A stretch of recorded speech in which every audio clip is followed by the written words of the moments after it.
喺公基斯塔軍團之中，有個細路仔正在等候進行改造手術。女王美迪莎要用盡一切嘅辦法救呢個細路仔出嚟，佢就係尖美啦。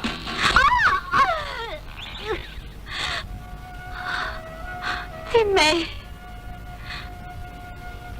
海兔龍犯咗個最大嘅錯誤，就係放走咗呢個細路。佢唔單止體質奇特，仲有加尼美內皇家血統。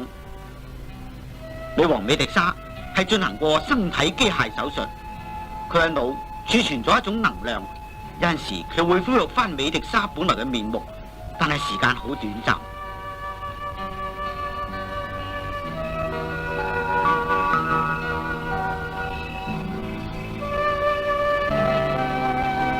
美迪莎將自己嘅仔尖美救咗出嚟，將佢放喺容器入邊，向住宇宙嘅另一面送咗出去。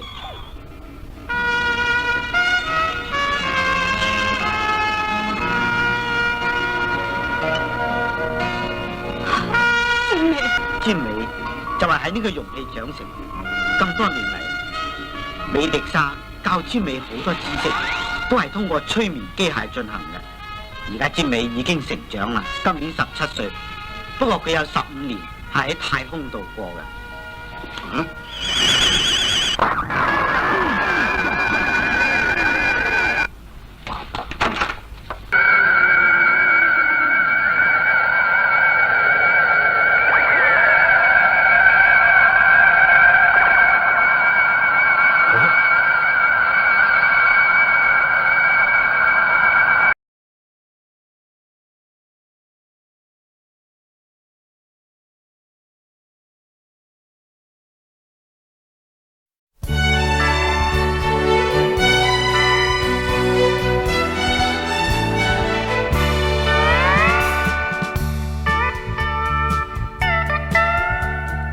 星が一つ流れた宇宙の果てに僕によく似たさすらいの星が二度と帰れ